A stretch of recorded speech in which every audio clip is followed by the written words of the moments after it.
Monter sur un cheval ou en descendre avec toutes les étapes que cela comporte, ça semble facile à faire. Mais est-ce que c'est facile de l'expliquer à quelqu'un qui n'a jamais monté à cheval? Pas si sûr. C'est pourquoi les formations moniteurs sportifs animateurs ont été créées. En fait, pourquoi on a créé cette formation animateur? C'est parce qu'au départ, dans tous les manèges, dans tous les clubs, on demande, je suis sûre que tout le monde demandait un petit peu aux jeunes ados qui sont là d'aider dans les stages, d'aider justement dans les débutants. Et cette formation a été créée justement pour mettre un cadre, une structure et accueillir justement ces jeunes à partir de 15 ans. C'est la formation moniteur sportif animateur. Donc ça veut dire qu'on travaille sur des sujets assez simples et qui concernent plus les débutants. Maintenant, débutants, nous on parle souvent des enfants, mais ça peut être très bien des adultes. Rien de tel qu'une mise en situation avec un cobaye pour se rendre compte de ses erreurs. Franchement, ça m'a beaucoup plu. On a vraiment fait des choses très chouettes. Et parfois, on peut se dire qu'on connaît déjà les choses, mais en fait non, parce que c'est tellement une habitude que au fur et à mesure, on ne fait plus vraiment les choses correctement.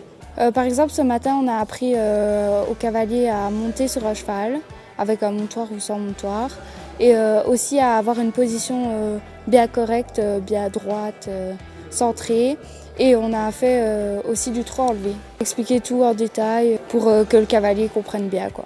Je suis venue ici pour découvrir encore un peu plus de choses, pour aussi aider à mon manège et tout. La formation consiste en un programme spécifique alliant exercices pratiques et théoriques.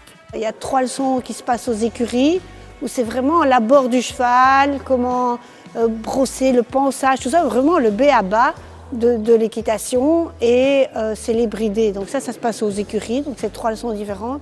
Et puis alors on a 3 leçons qui se passent à la longe, donc qui concernent vraiment les débutants. Et simplement, des choses qui sont simples, c'est apprendre déjà simplement à monter sur le cheval, à en descendre, et puis à être un petit peu, à se faire des exercices d'assouplissement, à se mettre bien sur le cheval. Toutes des choses qui sont très importantes pour après avoir un cavalier qui a déjà toutes les bonnes bases. Des choses utiles même quand on est déjà moniteur et qu'on veut se spécialiser dans une pédagogie adaptée. Je suis déjà monitrice dans nos écuries privées et je veux me perfectionner pour ouvrir un baby poney, donc plus pour les petits et un poney club, donc c'est un perfectionnement à prendre en plus. Tous les détails sont revus. Et on reprend tout vraiment de A à Z, c'est vraiment très enrichissant. Il y a également un travail de groupe afin de mettre en commun et sur papier la pédagogie développée.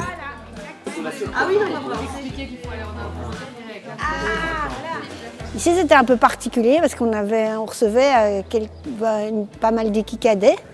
Et donc c'était un petit peu différent parce que ce sont des jeunes qui sont déjà à un bon niveau au niveau équestre, mais qui n'ont peut-être pas encore la base au niveau didactique. Comme les autres futurs moniteurs sportifs animateurs, ils vont avoir des évaluations théoriques et des évaluations pratiques, ils vont devoir donner cours et en fait on va les juger là-dessus. On leur apprend tout ce qui est préparation physique, préparation mentale, mais si on peut leur apprendre aussi la didactique, la pédagogie et la base de la formation de moniteur, c'est un tremplin pour eux après devenir initiateurs éventuellement ou éducateurs, mais c'est en tout cas de toute façon un bon départ. Dans le cadre du programme qui les aide à atteindre le statut de sportif plus professionnel, on estime que la pédagogie a son importance évidemment. Je suis équicadet depuis le tout début, depuis que ça existe. Alors ils nous offrent beaucoup de formations, à chaque fois ils essayent de faire de mieux en mieux entre les cours plutôt pratiques, théoriques. Voilà, du coup, grâce à cette formation ici, on peut voir d'autres choses, voir des choses plus poussées, même des choses qu'on fait habituellement par instinct et par habitude, que là on peut perfectionner et pourquoi pas apprendre après à d'autres enfants. Après oui, je donne déjà quelques cours, mais c'est vrai qu'au début, il faut oser poser sa voix, prendre le temps d'expliquer et oser répéter.